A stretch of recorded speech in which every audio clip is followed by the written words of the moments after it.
All right, I want to welcome everyone to today's webinar. My name is Samantha Fabro and I work in marketing and growth at Event Temple. Before then, I worked as the director of sales and marketing for 5 years for the Sands Group in Vancouver, BC. We had quite a diverse portfolio, including a hotel, 2 restaurants, a bowling alley, brewery, and a golf course. So, I'm joined by a group of industry experts today. We have Bob Graham of Event Temple, Niki Broeck of Get Into More, and Ciaran Delaney from meetingsbooker.com. Before we go into introductions, I want to set the stage for today's conversation. So we all know that the hospitality industry has been hit hard due to the current pandemic. Hotels across the globe saw mass cancellations and some were forced to temporarily close their front doors.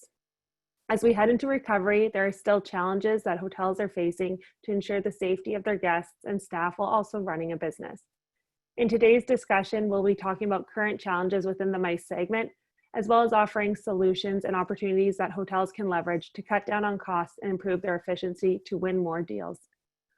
We'll be answering questions that we've prepared, but we'd also like to hear your questions from you. So if you open up your Zoom Q&A window, you can enter any questions throughout the webinar and we'll answer them at the end. So now let's introduce our panel. Niki, let's start with you. Hello everyone, and thanks for having me, Sam. My name is Niki and I am responsible for all things commercial at Get Into More. Get Into More is a business intelligence tool purely focused on meetings, events, and group business. And every day our tool helps hundreds of sales and revenue managers take data-driven decisions, making sure function space is sold in the most profitable way. Now, I've been with the company from the very start, and I have to admit, I have become a bit of a data geek over time. Perfect, I love that. And Ciaran, how about yourself? Yes, hi guys, it's great to join you today. So my name is Ciaran Delaney. I'm the CEO and founder of meetingsbooker.com. Meetingsbooker is a global venue sourcing platform that has digitalized the sourcing of meeting space and group accommodation. We work with hotels to deliver new revenue for them with our various partners, as well as assisting them to automate bookings of meeting space on their own websites. We also work with global TMCs such as American Express, Global Business Travel, powering their simple meetings reservations platform, as well as large global corporates that use Meetings Booker to track expenditure and savings for their global meetings and events. So yeah, so great to join the webinar today. My background is obviously founder of Meetings Booker, but previously I worked as a director of sales for a 1,000 bedroom conference hotel. So I've sat there in a boardroom looking at projections for hotels and trying to drive revenue for all areas of hotel business as well. And I've also worked on the destination side as a director within Tourism Ireland, promoting a destination for meetings, transient and FIT travel as well. So looking forward to sharing some insights over the webinar. Great, perfect. And finally, Bob Graham, how about you yourself? Yeah, so I'm the CEO and co-founder of Event Temple, and we are a modern hotel sales and catering software company. I spent my early 20s in sales, and then I founded an event business, which I grew across Canada and ultimately sold. After that, I learned software engineering, and along with my co-founder, Event Temple was born. Today, we're in 22 countries with thousands of users, focusing on hotel sales, event management, proposals, and more. So thanks for having me. All right, perfect. So the first challenge we're going to discuss is smaller teams. So COVID-19 spread at an alarming rate, causing hotels to take swift action, including furloughing team members and temporarily closing their doors. As markets are reopening, hotels are working with skeleton teams. While this is an efficient way of controlling operating costs, hotels also run the risk of impacting their guest experience or even missing an RFP. It seems like they're stuck between a rock and a hard place. Is there anything that hotel operators can do to ensure nothing falls between the cracks? Bob, we'll start with you. Yes, we've definitely seen and spoken with a lot of our customers that are running on small teams right now. And it's just difficult because a couple things. So lead response time has gone down and the sales process in general has suffered, which is a bit ironic because That's exactly what hotels need to be focused on right now to get through this. So I've seen hotels succeed with a few things like putting automations in place so that the leads at the beginning of the pipeline. So if you think about your sales process, the leads in the early stages can be put on automation. So examples are email marketing, also form autoresponders, and they have a sales process in place that uses automation to begin the relationship.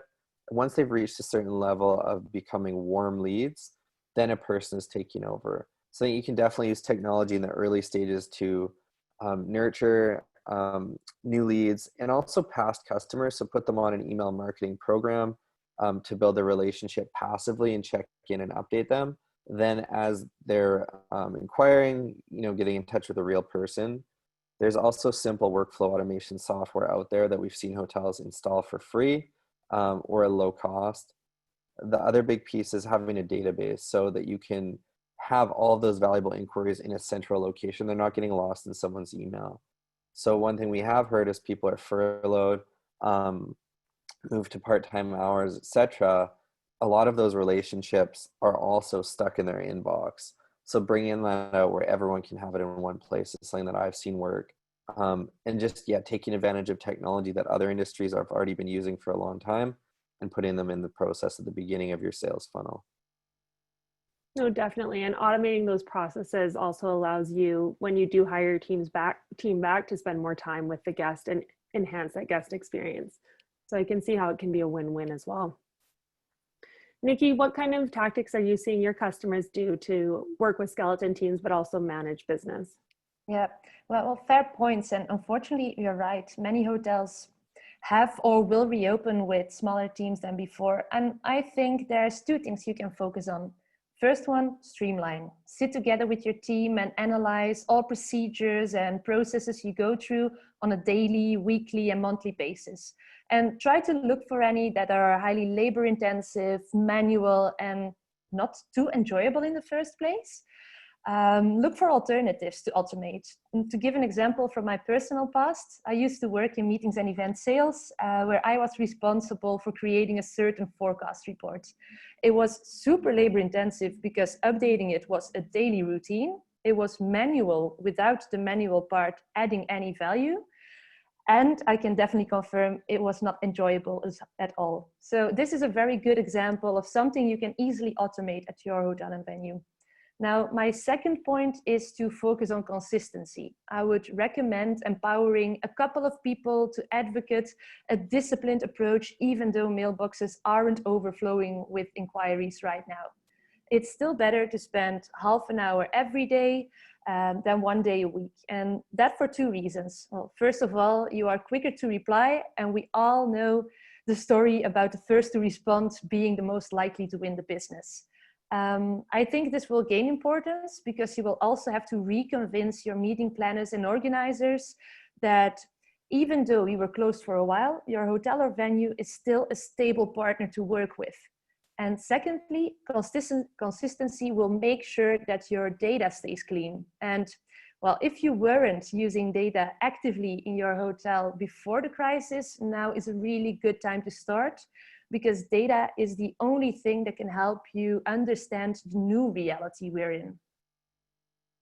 No, definitely. And I can see how keeping your data clean can be really important, especially if something like this happens again. You'll want to look back on what worked and what didn't work. Yes, many lessons to learn. Oh, I know. It's been crazy. And Ciaran, what are you seeing right now? Yeah, so like we're seeing that demand is kind of slowly re-emerging. So I don't think it's, demand has dropped significantly. I think that's the case across the board, but it's not zero. So there are still opportunities there for hotels and venues to generate meetings revenue over the short term and medium term, probably more so. So we're seeing on our platform, we have two solutions. One is an online booking system for smaller meetings, typically less than 20 people. And with that solution, you can search and book the meeting room, coffee breaks and lunches, and actually pay with your credit card. So those meetings are re-emerging now, particularly because they're smaller in size. So we're also seeing that not only are they re-emerging, but RFPs for kind of more larger meetings and events are also gradually returning as well. Now the lead time is longer. The lead time on our platform used to be an average of 2 months. That's gone out to more like 4 months. So I think there are opportunities there. I think we're finding that the response levels in general from hotels and venues is very poor. So we're seeing that, particularly with RFPs, that a lot of hotels take quite a while to respond now. And, you know, that's a challenge, because obviously I think the customer obviously realizes that, you know, there's changes with COVID, but it's hard to explain to a customer that it's taking 2 days to get a response when it used to take, you know, it used to take less than a day to get a response. So I think that the response time, obviously every hotel and venue has to kind of balance the cost for servicing meetings and events, but also there is an opportunity for revenue as well. And I think at the moment that's tilted too much in the side of cost savings. So I think that, yeah, hotels need to recognize that, you know, they spent a number of years building their reputation, right? A lot of different venues are known for being good at responding to inquiries, known to be also good at delivering events as well. So it takes years to build a reputation, but it can take a matter of minutes to lose one, right? So I think you need to be careful if you're managing a sales team for meetings and events within a venue. Bear that in mind, because if you're slow at responding now, the customers that are requesting pricing may not come back to you the next time. So we would recommend that really hotels and venues should automate servicing smaller meetings and should sell smaller meeting space online, because basically that frees up time. So their events team can actually automate small meetings, get the revenue, bookings, etc. executed online. And that will then free up time for the events team to handle those RFPs more efficiently and faster than they're currently doing. And that's something that we're seeing more and more hotel groups now reach out to us about our technology with a view to driving those efficiencies. Because I think at the moment, what we're seeing in the industry is there's an acceleration now towards digitalization in our industry, in meetings and events, but also in a lot of other sectors. We're a global business, we're based in Ireland, and now everybody in Ireland, they're buying their groceries online and they're getting their groceries delivered. It's a small example, but that's, you know, at the start of the year, that was not the case. COVID has accelerated that behavior, and it's doing the same in meetings and events. For smaller meetings, the ability to book online now is even more valuable to the customer because it's available to them 24/7, right? They don't have to ring or email the sales team that works 9 to 5. They can actually book at 8 o'clock at night for 2 days later. So that flexibility and ease of use of an online booking system is extremely beneficial to the end customer, but also for the hotel in relation to managing their resources, as you said, and actually dealing with that issue of having a smaller team and how do I optimize that team. No, I really like that. And then as bigger meetings come back, they can actually spend their time on that as well. So the next thing we're going to talk about is the increased safety measures. So our language has completely changed since this has happened. I mean, I've never said things like bubble, social distancing, even quarantining. I don't think I've used that until March. We're using hand sanitizer daily. What actions can hotels do to ensure their guests feel safe and can host meetings as we are heading into recovery? So having those 5 to 10 person meetings, what are you seeing your customers do and what opportunities do you see available to them? Ciaran? Yeah, so I think ultimately our customers, we service both the supply and demand. So on the demand side, you know, as I mentioned, like global TMCs like American Express, Global Business Travel use our platform and their corporate clients in turn book via the solution. And equally, a lot of global corporations use our system to book their meetings and events. And I think our proposition used to be really around visibility of spend. We used to meet a global travel manager in an organization And the first question was, are you tracking your simple meetings and events effectively? And typically the answer is no. I think the GBTA did a survey that 79% of travel managers don't track the simple meetings and events. Now that discussion has moved away from tracking expenditure to safety and actually tracking people. So that safety is now one of the biggest drivers in decision making around meetings and events. The safety of the attendees within the venue itself.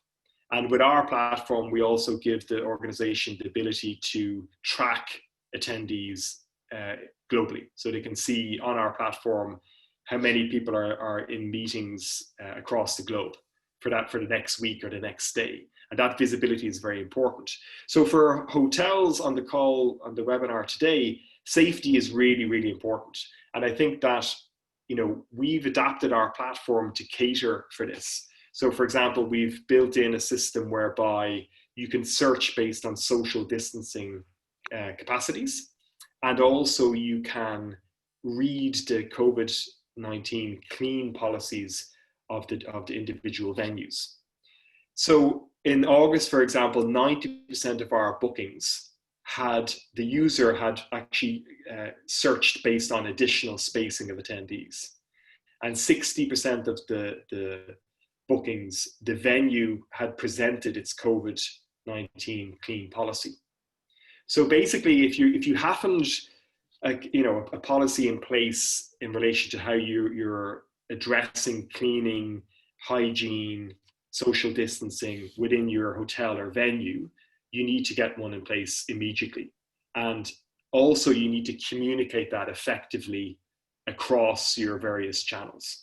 So it should be obviously on your website, it should be on your profile on Meetings Booker, it should be built into Event Temple from the point of view of your proposals, that there's a link and a section there explaining that. So every proposal that's sent out has that information for the customer to review.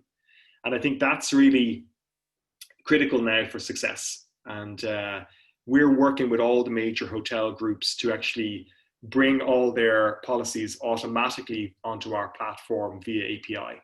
So for example, Hyatt hotels, we have all their hotels around the world on our platform. We have all the information in relation to their central policies.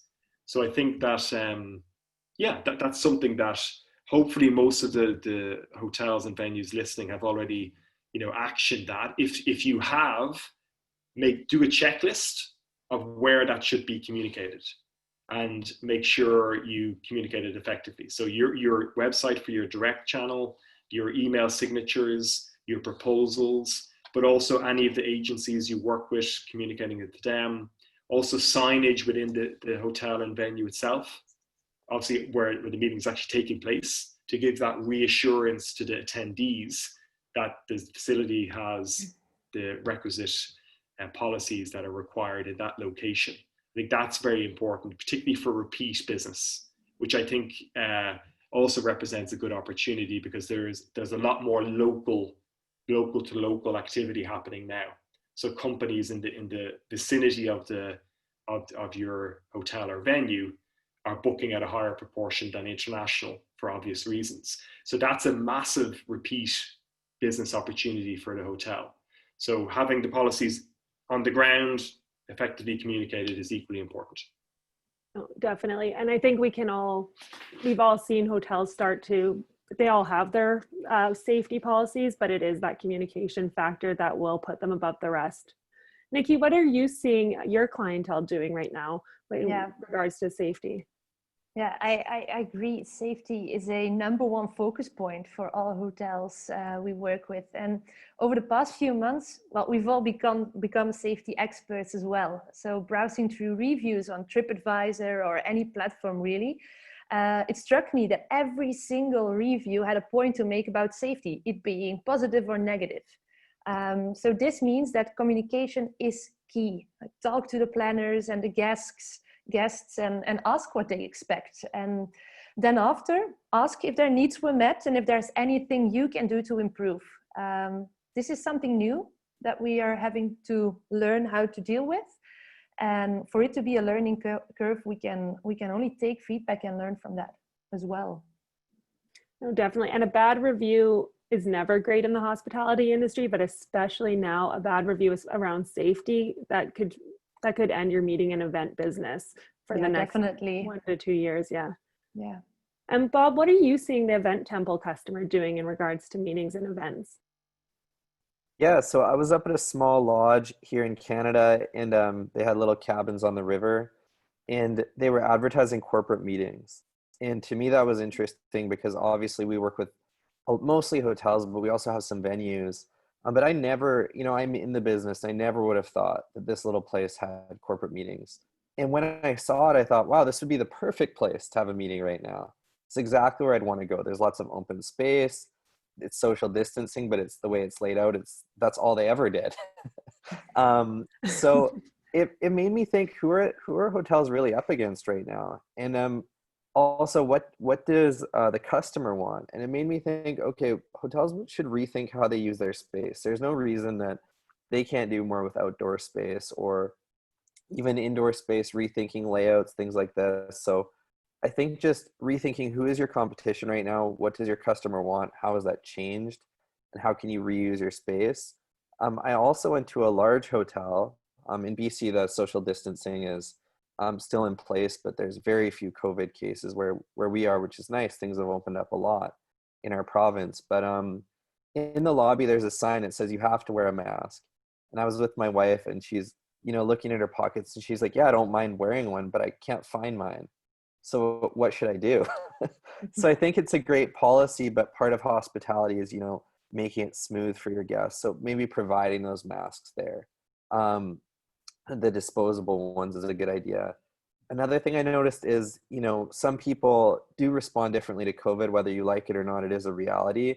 I've seen a lot of, random YouTubes and GIF clips of people who don't want to wear their mask in Costco, or there's crazy things going on, right? But there's people like that on property, and if you're having a meeting and they say, hey, I don't mind, just hop in the elevator with me, and the signage isn't laid out correctly, that can be really awkward for people and cause tension. So I've liked when I've seen the hotels with, those stickers on the ground that show you, hey, stand here when you're waiting a check-in. Yeah. 4 people in the elevator, here's where everyone goes. Another sign at the elevator just to remind them, if you're not with this person, just wait for the next one. I think those things just take pressure off and make for a more comfortable experience if you are on property. So being open-minded to changing things up and investing a little bit in it, to me, it is hospitality. It's just hospitality around safety. And then I also think, look, as much as we're seeing the return of meetings slowly but surely, hotels need to pivot a little bit, like every business in the world. And I've seen hotels becoming successful, focusing on things like BT business and corporate rate agreements, moving away from, maybe if they were heavily on groups and events, now they're looking at different segments, even if it wasn't typically what they used to focus on, in prospecting for business too. So things like government, unions, blue collar, healthcare workers, things like that have been good. And I love that you touched on transient business travel, because we know we're not going to see that group travel segment come back as much. So it is important to still focus on other segments that are going around. And that being said, like with less meetings, we're seeing more increased competition, which is leading to increased costs. So what can hotels do to be proactive and win the opportunities in the current climate? What exactly are we seeing them do to prospect and win that business? Bob? Yeah, so at Event Temple, we're big fans of prospecting. That's obviously what I did when I was, younger in my career. I was a salesperson on the road, so I was doing a lot of prospecting. I've done it myself. And I've also gotten to know a lot of different hotel management groups and chains. And the biggest management groups that I speak with that are the most successful, they're heavy on prospecting. Most independent hotels or small groups, they don't do it. I think a lot of hotels, it's kind of like a lost art. For many years, they didn't have to think about it. They were getting so much inbound business. But I would recommend hotels create a simple prospecting plan. It starts with identifying your market segments and your business mix with revenue management. Once you have that, you can create lists of targets by job title, and I would just go through your CRM or email and look at historical job titles that you've worked with. Start making target lists. You can just use a spreadsheet for that. Going on LinkedIn, find those people. There's tools like hunter.io where you can actually pull the email. But I always would start with a phone call. We call it a discovery call. Have some pre-made questions. But I think the key is just making a systematic approach. It takes the pressure off too if you basically template what you're going to be doing. How many calls am I making in a day? How many sales activities? And that simple process can drive so much revenue. So a friend of mine, she runs a hotel sales and prospecting company for hire. So hotels book her, and she said she's got entire hotel chains contacting her now through COVID. So I think really the hotels that are prospecting are going to win, and it takes quite a while. So to actually, like, it's not hard to do the work of prospecting, but it takes a while for that prospect to turn into business. So the best time to start was back in January. The next best time to start is right now. Because you're going to expect to take a few touches, and that's where you can automate with some of the marketing automation. You can do just slow scheduled, like once every couple months, you're going to send them an email or make a call, check in, but having that system so that as things return, you've got all these relationships ready.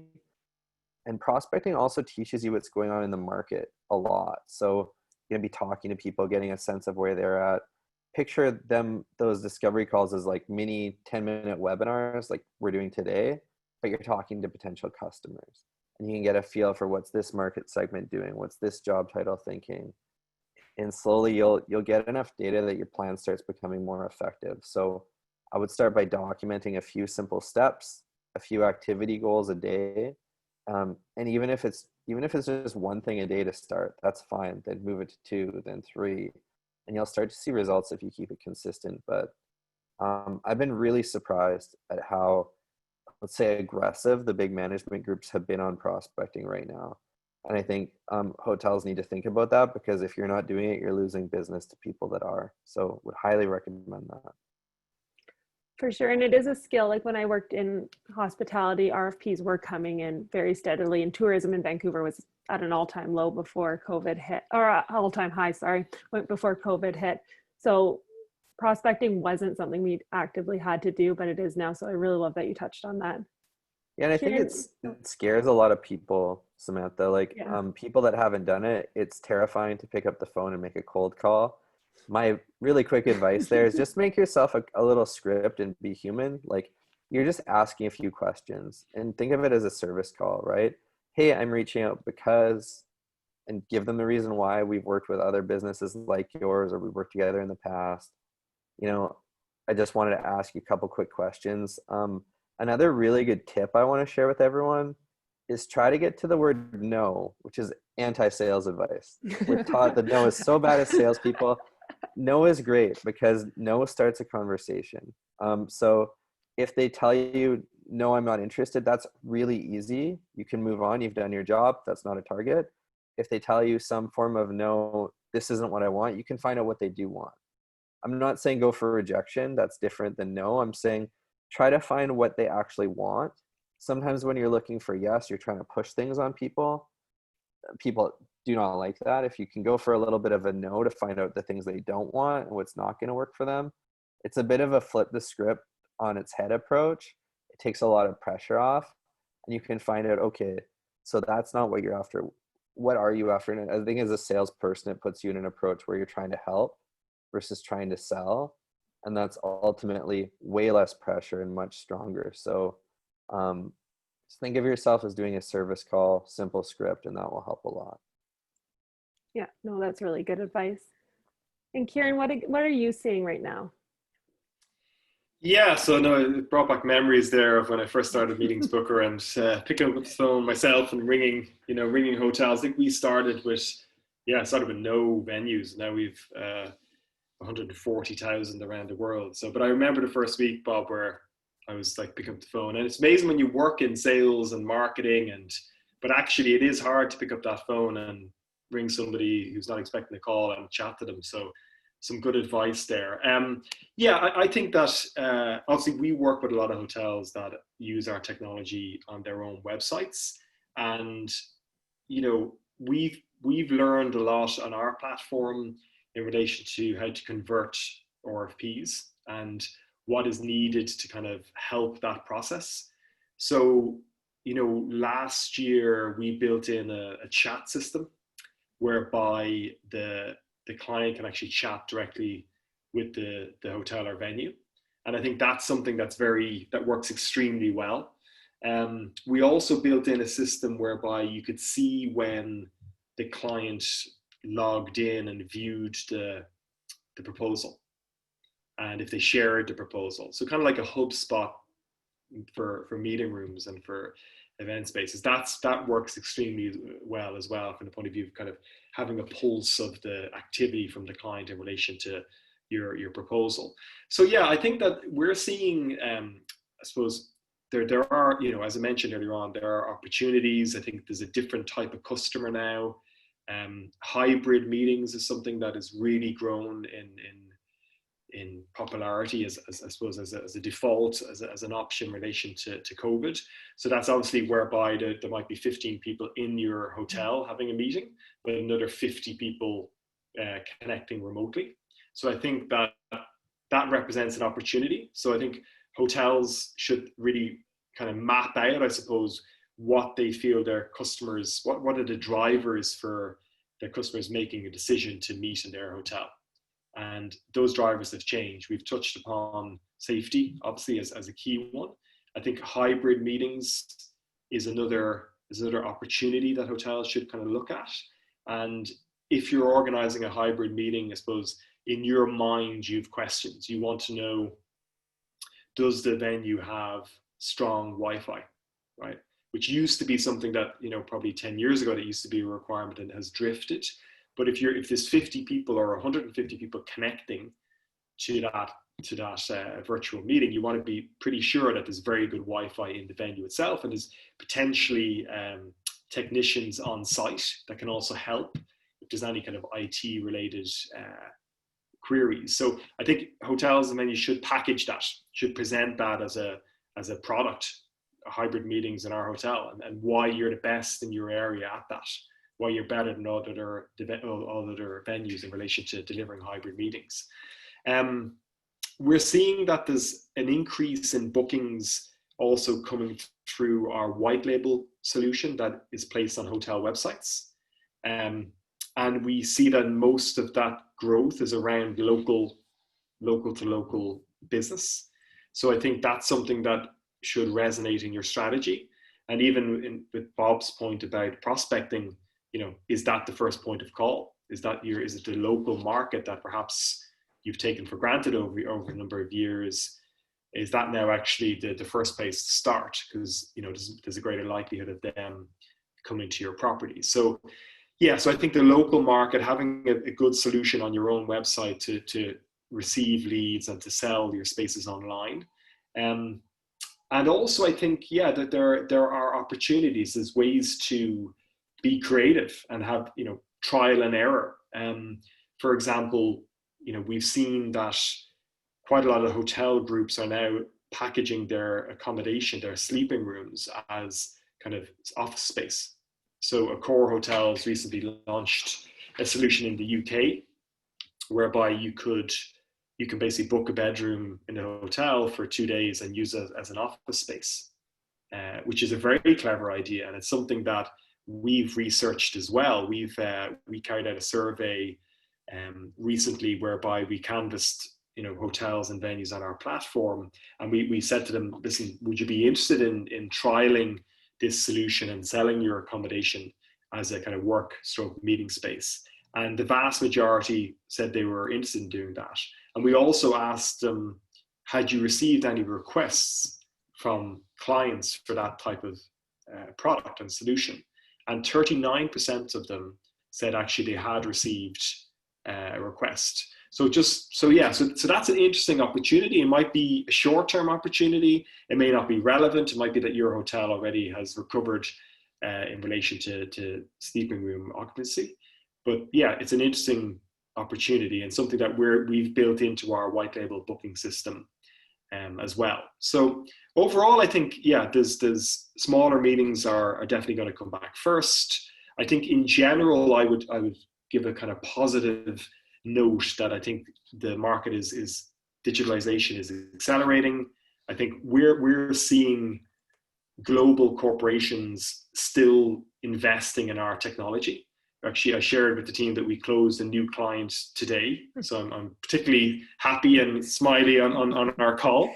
And that's a major global corporation that's investing in our technology to source meeting and event venues around the world for their employees. And it's not a, it's a 3-year kind of agreement, right? So, we're in a difficult period at the moment, but global companies are still planning for meetings and events and still planning to service that.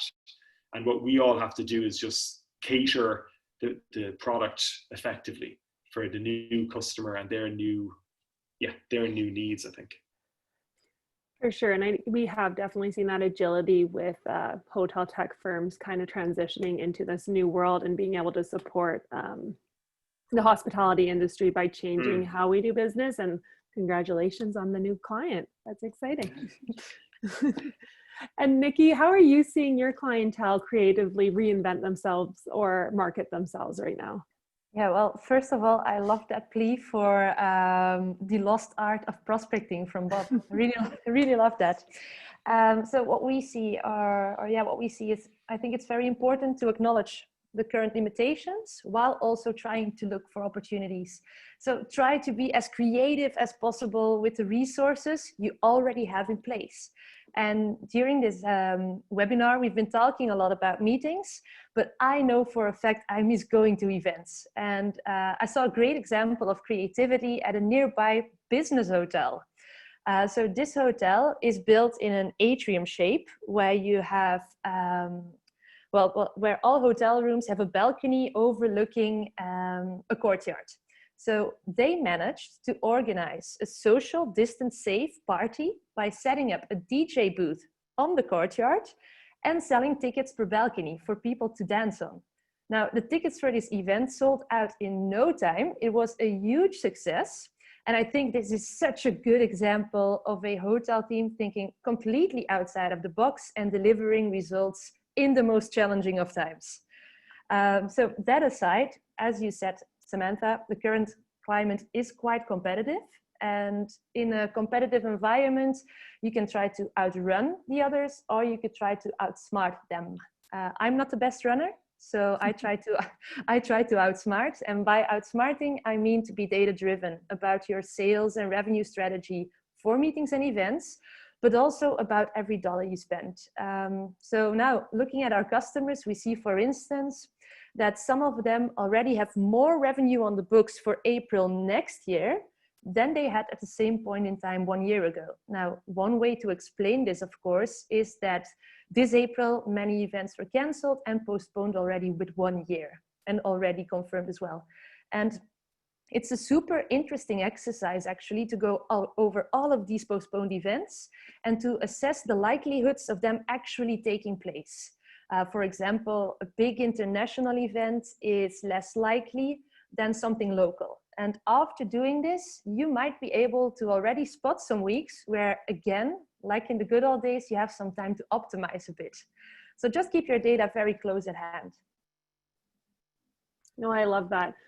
And I love that you talked about optimizing it and looking at how the opportunities that didn't close this year, you can reschedule them next year, and even have days that you're not normally busy now are busy. So normally weddings are Friday, maybe Saturday, but I'm seeing weddings now Tuesday all the way to Sunday. So there is definitely opportunity to schedule those events outside of what we think is the norm.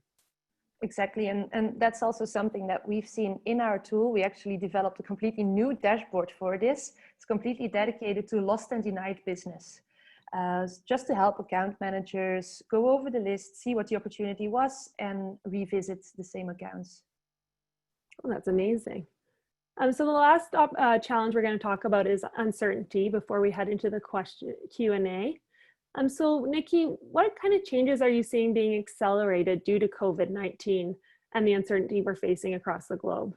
Yeah, well, there's two I'd like to highlight. From my own current experience, I see that many sales and revenue teams are working from home.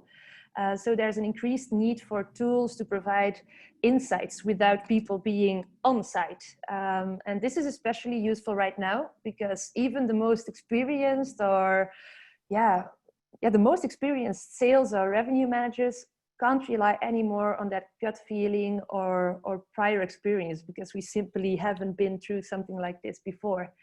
And secondly, I really see a bright future for everything hybrid.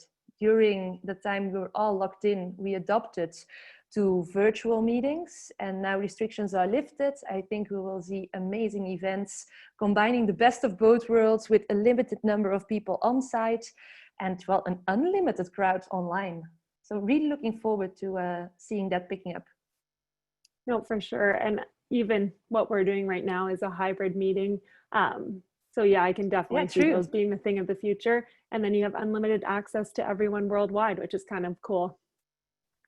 Bob, what are you seeing right now in terms of uncertainty and what hotels are doing to manage that?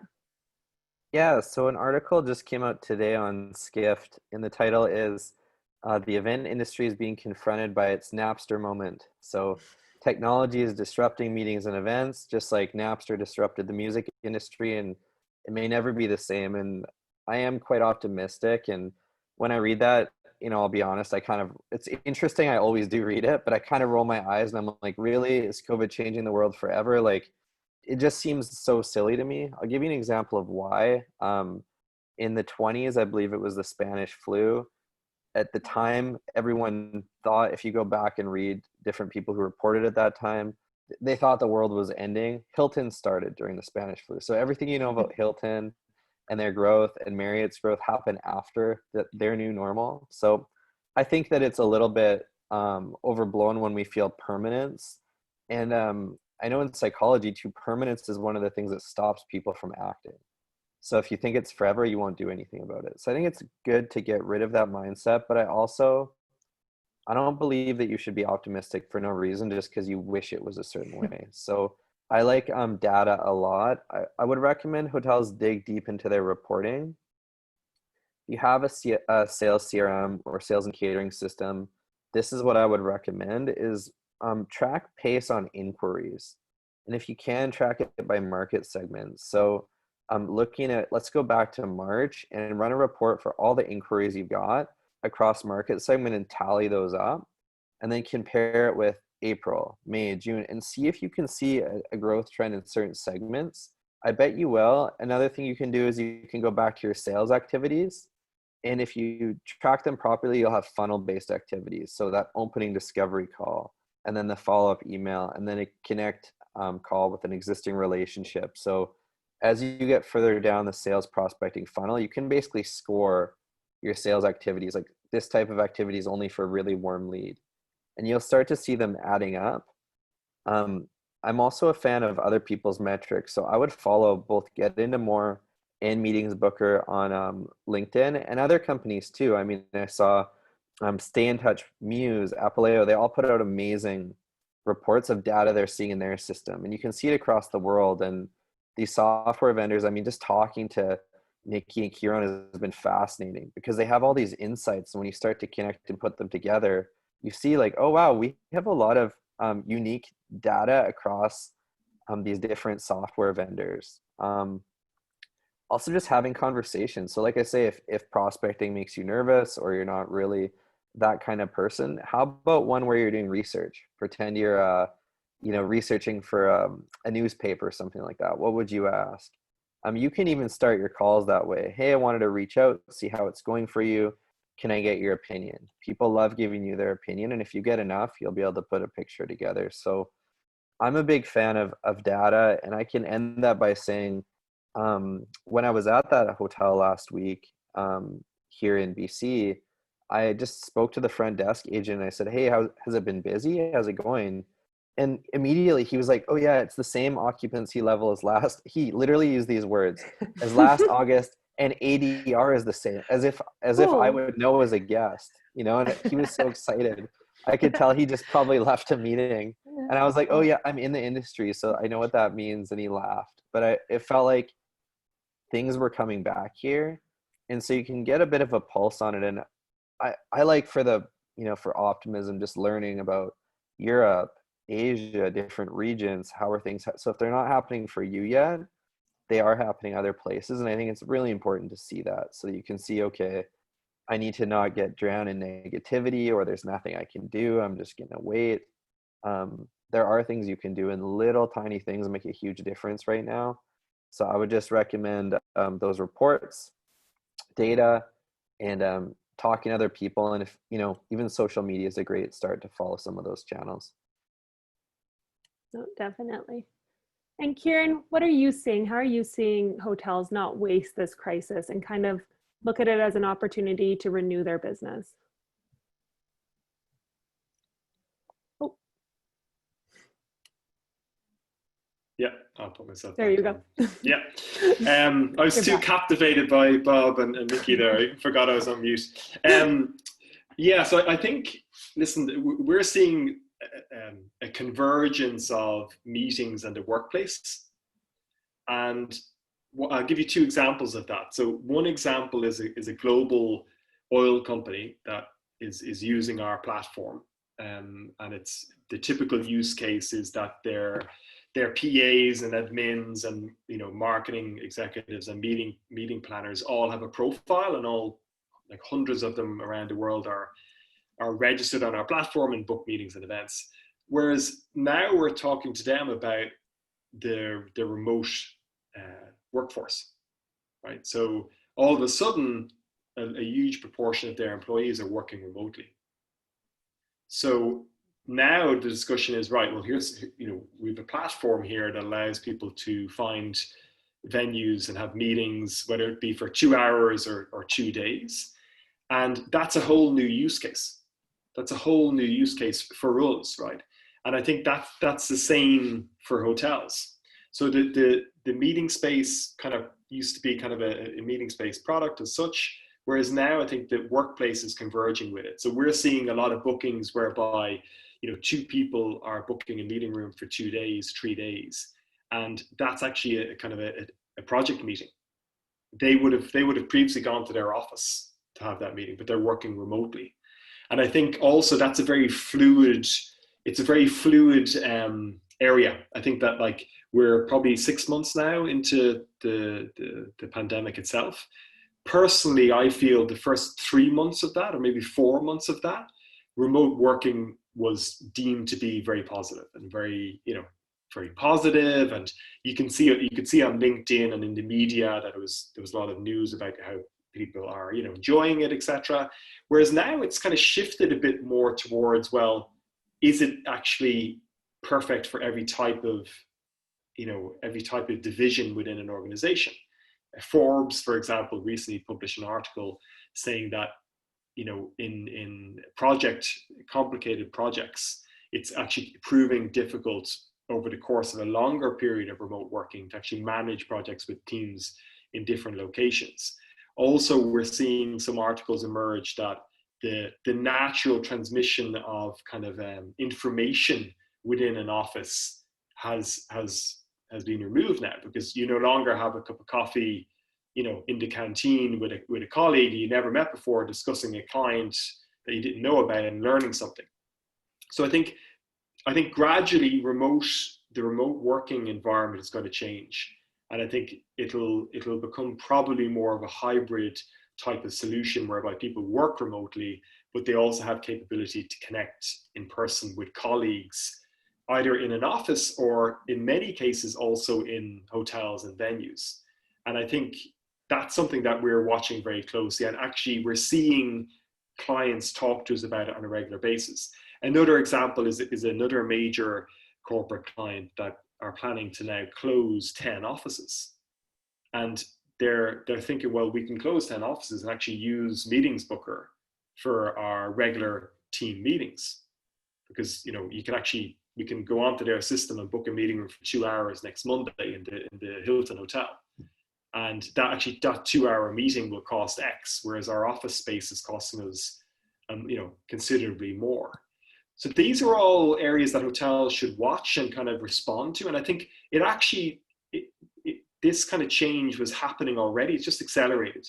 Like if you think of a lobby of a lot of newer hotels in particular, or hotels that have been renovated, when you walk into the hotel, it's actually, there's people on laptops in the lobby, there's, you know, a cafe area, right? There's people are working there. So I think it had already started, that hotels were starting to become not just a place you sleep in, but actually a place you could also sleep in and work in for 5 hours as well.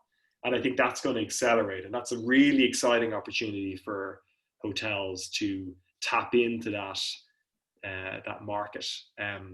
Another opportunity I think is also related to office space is just the hassle. Like if you have an office and you have 500 people, in a lot of markets around the world, that equals hassle, that equals work, that equals cost, because you have to have all the regulations in place for people to return to that office, right? You're going to have cleaning, you're going to have additional spacing in some cases between desks, right? That's a lot of effort, and actually hotels are doing that. Hotels have already made those changes. So for me, that's kind of an opportunity. It's like, well, do I spend all the time and effort myself putting in these changes into my office, or actually do I let people work remotely and use another venue that's already, you know, covering that responsibility effectively as a place for people to connect? So it's going to be very interesting to see how things develop in the coming months, and how this kind of convergence of meetings and workplace evolves. Oh, definitely. So we're going to head into the Q&A part of this. I just do want to be respectful of time. So we have about 5 minutes for questions and answers. I have had a few come through while we've been talking. And one of them, Bob, is about prospecting. And Niki, I love that, the lost art of prospecting. When he said that, I wrote that down because I think that'd be a very interesting blog post or article to write about. But Bob, the cold call versus the cold emailing, what has more success, or how can people use those two tools right now in today's climate? So I actually do something else that I find really great for opening before a cold call or an email. I prefer a cold social media connect. So if you can find them on LinkedIn and you can connect with them, a lot of people, I think the connect rate on cold LinkedIn is about 25 to 30% overall. I know during COVID it's gone up too. So more people are cold connecting on LinkedIn. I just got the data. I think it's about 40% during COVID. So you cold connect, you can shoot them a message or not, engage with their post a little bit, and then you can do the call or the email. I also think LinkedIn is a great initial messaging tool. It's more natural. You've connected. You can say, hey, the reason I wanted to connect was X. See if they get back to you. If they do, you can offer a call or an email. One thing I'm not a fan of is cold mass email blasts to people you haven't engaged with. I'm not saying it can't work. Some people do it and it's fine, but I think right now during COVID, I would more focus on data. So really looking at your CRM data, like we talked about earlier, refining, you know, where have you had success in the past, job title, market segment. Look at the business reason if you've kept good notes, like why did they book with you before? It doesn't mean that you'll get that same customer. That's a great source of potential business. But if you understand the story and the reasoning, you can start to build basically situations. Like this would be an example of why this market segment would book with me. I know the story. I have some identifying factors. An example is, you know, if there's a big construction site, a job site, that could be a great indicator that, okay, this company is here, that happened before, why don't we get them again? But with a new business, a new customer, right? So and then I would really work on the relationship. So I'd rather talk to 5 people at one organization and get referrals and work that lead if I really think it's a potential piece of business, than do like a spray and pray approach of 1,000. I think that's, especially during COVID, I would be extra aware of that approach of like blasting everyone. So at our company, we don't do that during COVID. We do very one-to-one, and we're looking at, you know, LinkedIn a lot, and we're looking at people that would be highly likely to want to talk to us, and then doing things like we're doing today too. There's no reason you can't do a webinar with some people from your community to your guests, or you can't put out educational content on your blog. So I think we think of prospecting only as that call or that email, but you can do a lot of things. And my tip is actually, yeah, LinkedIn is really good right now. We need to do a webinar, Bob, where you actually do a call to you prospect, and we can see you in action. Yeah, no problem. You'd be surprised at my approach. Both of us can do it, right? Yeah. Both of us can do it, and Nikki as well. The three of us just pick up the phone and ring join. Somebody. I've been called overly familiar, Ciaran. Do I know you? You, Bob. Wow. You do now. I love that. Yes, that should be our next webinar. Anytime. Niki, I did get a question about, since you mentioned that you've seen a ton of bookings coming back for 2021, how can hotels maximize their revenue right now and like pick and choose? Because today we're seeing people say yes to everything, but down the road you want to pick the most profitable meeting. So how can people balance that? Yeah, exactly. So what we know is that in the near future, we'll see smaller and local events. And right now, you are probably happy to accept any inquiry that reaches your venue. I do believe there will be coming a time sooner or later to start being selective again. And well, I like to think of it like this.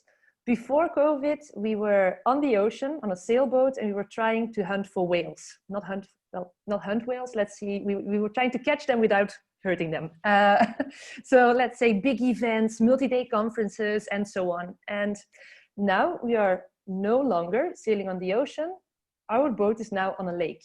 But even in this lake, you will have smaller and bigger fish. I always try to catch the biggest fish possible. So how you could do that is when you come closer to the event time, or you see you have reached your lead time for bigger events, then you start focusing on the smaller ones. And that's something we are getting to more, of course, can help with, because we have all of that lead time data per segment and per size of events to help guide our users in when to accept which inquiry. That's awesome. And then Ciaran, I do want to give you one chance to answer a question. So you did mention about automating the smaller meetings.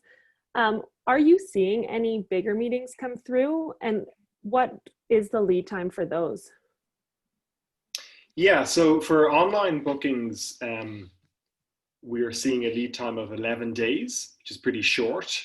For RFP bookings, we're seeing this attendee size has reduced significantly. So the average number of attendees on RFPs that are being booked are less than 40 people, right? So meetings under 50 people are really are the kind of transactions that people are having at the moment. For the RFP, they're in the region of 3 months lead time. And for online bookings, it's much shorter, it's 11 days. Cool. And then just to wrap it up, I'd like everyone to just give us a 60-second kind of summary of what the future of MICE looks like. So Niki, what does a meeting events look like in 2020 and 2021? Well, so as I said, for 2020, I think local, smaller meetings and really appreciating the communities we're in. Farther down the line, well, I've seen a lot of webinars talking about the future. And many of those webinars have already lost their relevance. So I think only time will tell. Time will tell. Right, perfect. And Ciaran, how about you? Yeah, I think, listen, it's the perfect time to put the building blocks in place to succeed in the future. I think now is the time to digitalize the sales of your meeting spaces, sell your smaller meeting rooms online using meetingsbooker.com, hopefully. And also, I think it's time to just really put the customer at the center of your decisions and really start to think of your new customer and their new needs and building your sales strategy around that. I love that. And how about you, Bob? Yeah, I think we'll see meetings as experiences more. So the status quo of a boring meeting in a very standard property, I think people are going to have to become more competitive. So innovation with the sales process, innovation with the technology used, innovation with the space itself. And I think always in life, the businesses that rethink and do things a little bit differently end up winning and leading the way, don't they? So I think this is going to be a catalyst to push that forward. The example being that little cabin meeting space I saw, I thought, wow, I really did think this is the future. It's going to be a lot more like this. So I think smaller meeting spaces and unique settings will be important, and hotels will do that. And I just think we'll see changes in design technology across the board. No, definitely. Like events where DJs are in the middle and everyone's partying on their balconies. I love that idea that you Sounds brought, good. Niki. Yeah, sounds fun. It does sound fun. I want to go. I'll invite you. Perfect. So I want to thank everyone for attending, and thank you, Niki, Ciaran, and Bob, for all your insights. That was a really refreshing conversation and very optimistic. You've all provided proactive solutions that hoteliers can implement today to streamline their processes and fill up their pipeline. I'd love to keep this conversation going because I am fascinated by the future of meetings and events, but unfortunately we are out of time. Just so everyone knows, we have recorded this webinar and I will be sending out the replay tomorrow. So thank you all and have a great day. Bye. Thank you. Thanks, guys. Bye-bye.